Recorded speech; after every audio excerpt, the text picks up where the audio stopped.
All right, we back. Having another update. What do we got today? Look at this. He's already pulling stuff out. Put the transmission together with the engine. Taking some measurements. Right now he's got the intercooler kind of mocked up more or less where it's going to go. It's not the final position of where it's going to be at, but we're trying to do some mock-ups. Well, it's just sitting there right now. It's supposed to be somewhere like this.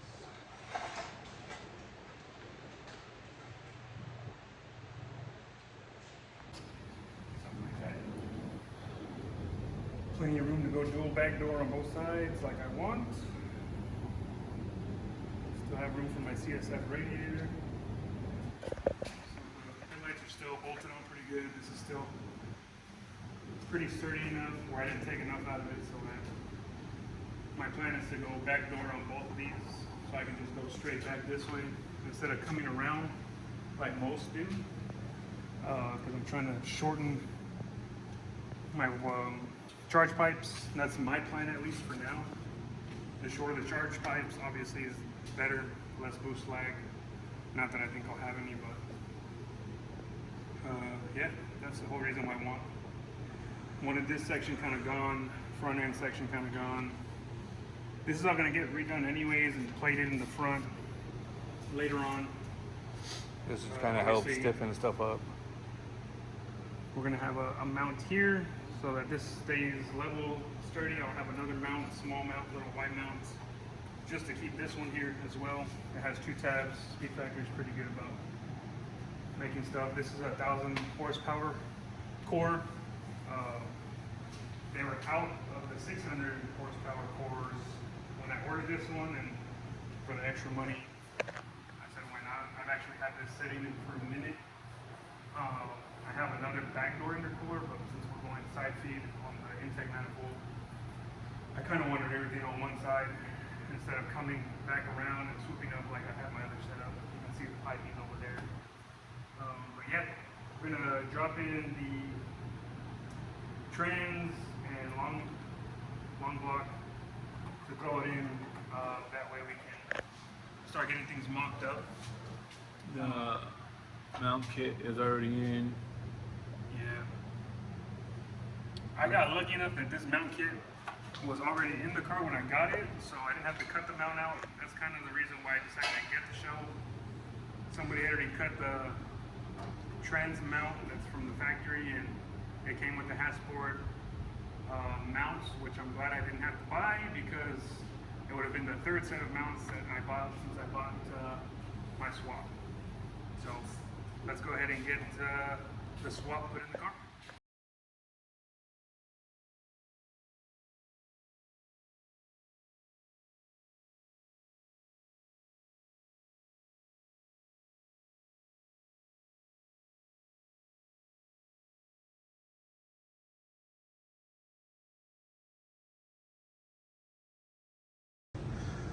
All right, so you guys can see the engine is up.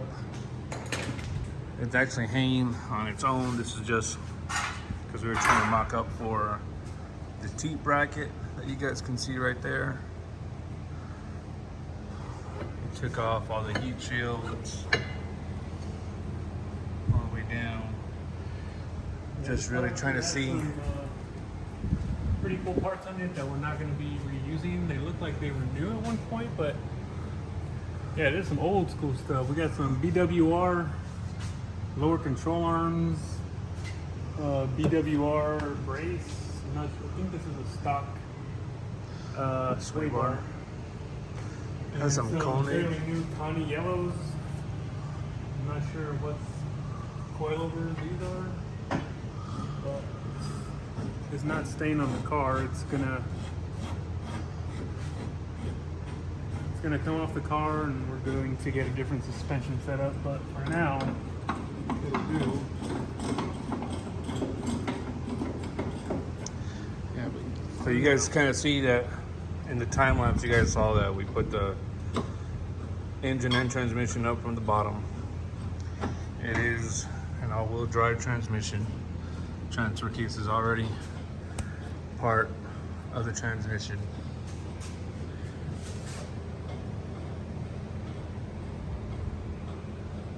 Fun times coming.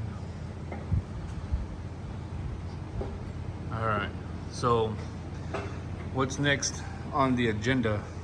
Now that the engine and transmission are on,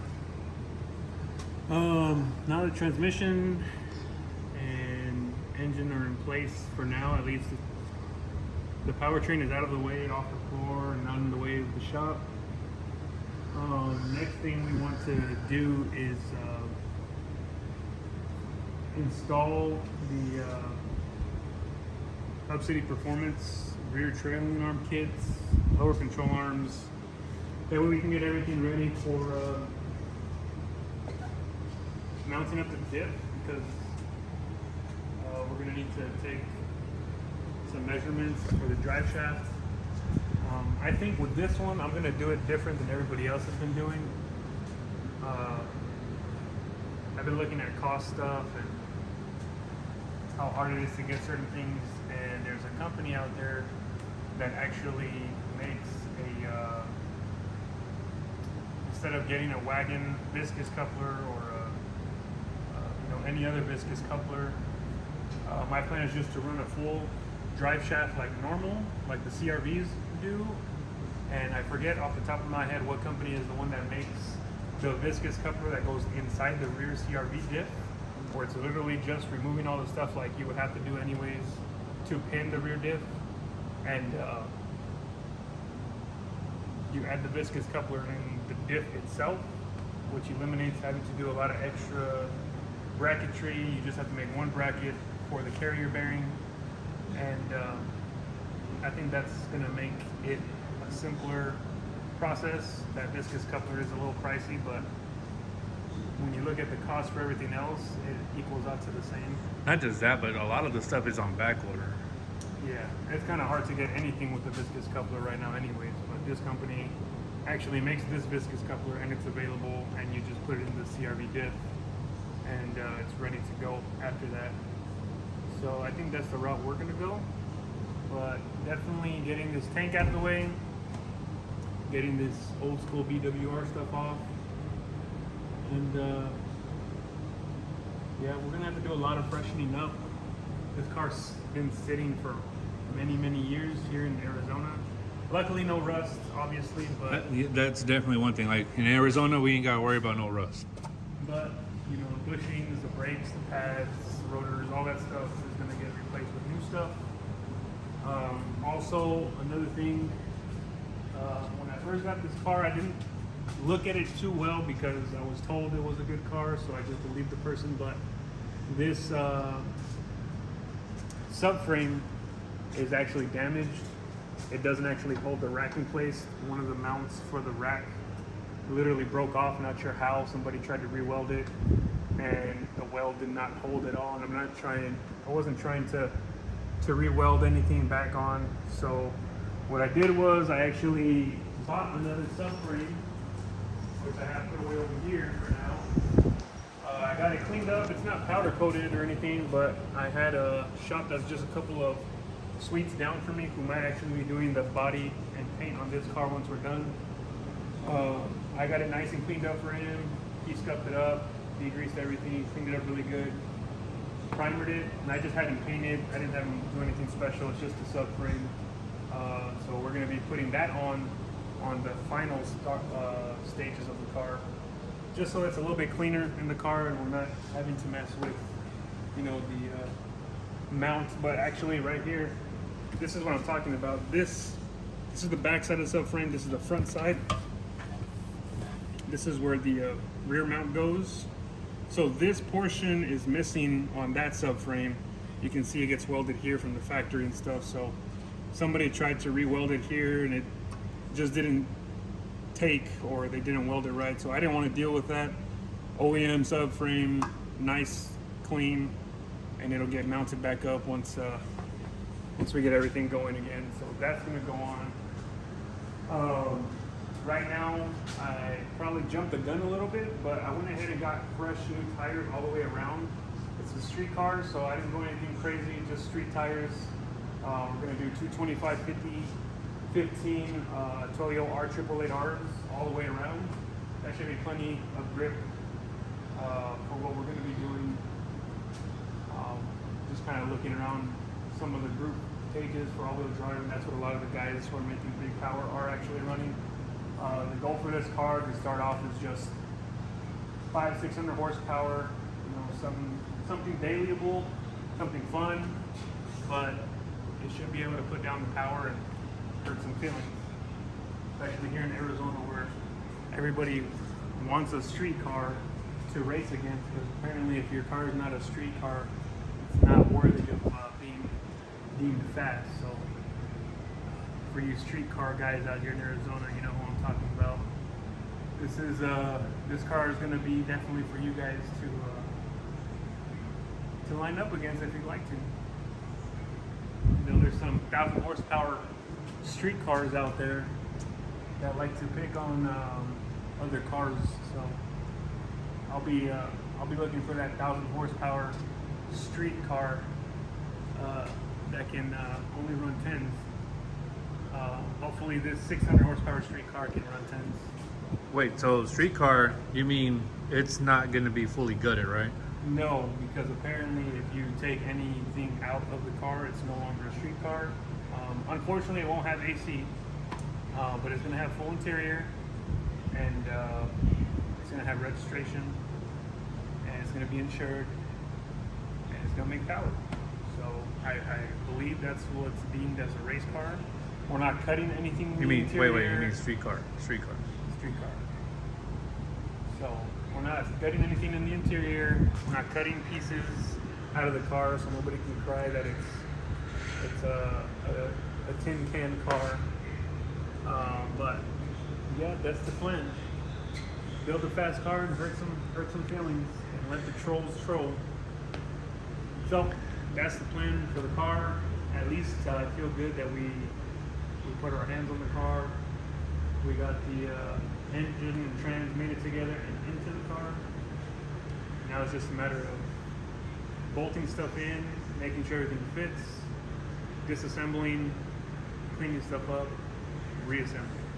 We're gonna try and do this the right way.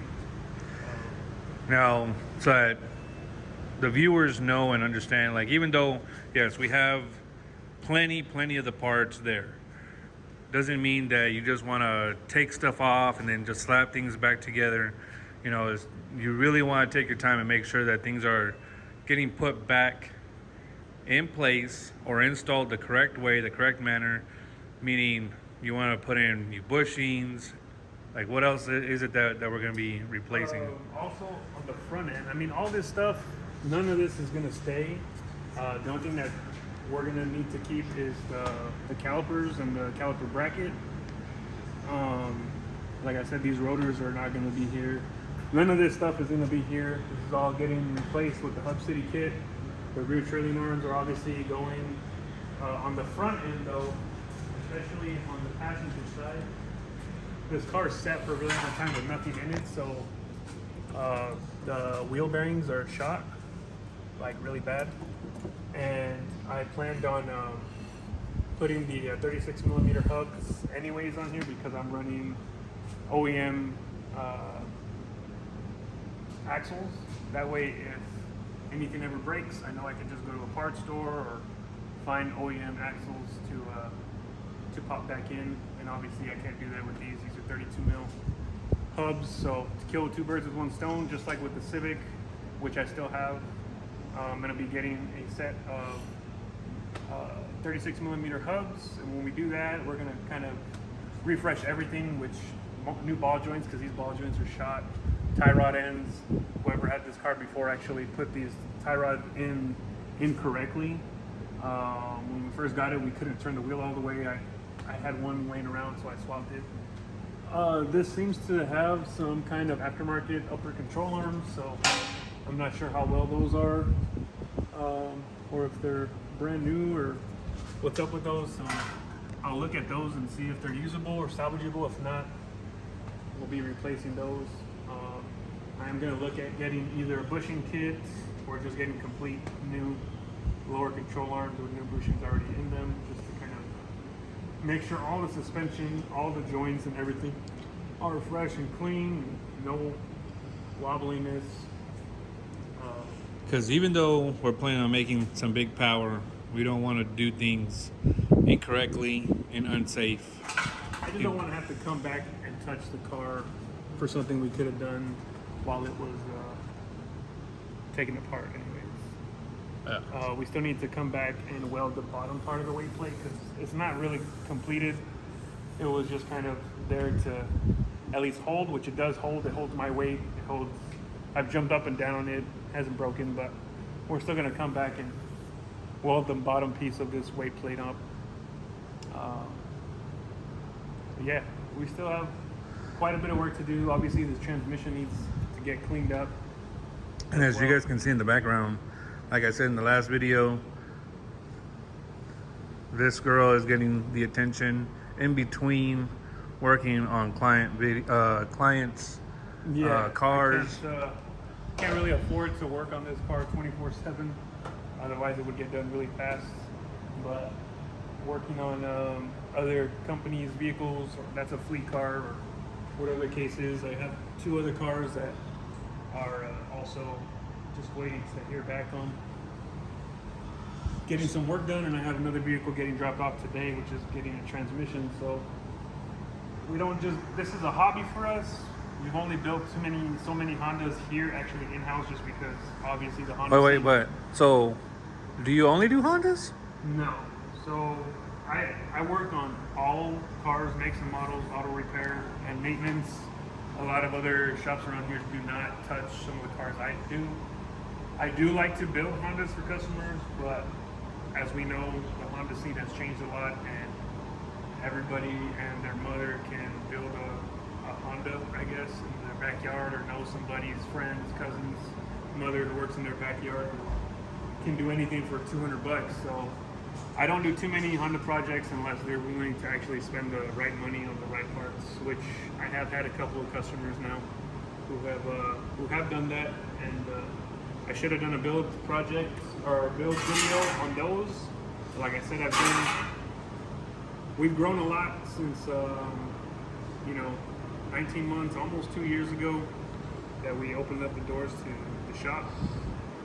Some of my old videos on this channel, you'll see that I was a mobile mechanic going out to places, working on people's cars in their apartment complexes and stuff like that. But And I mean, we've just been really his shop originally, like that was the front door, and there was only one lift in his shop.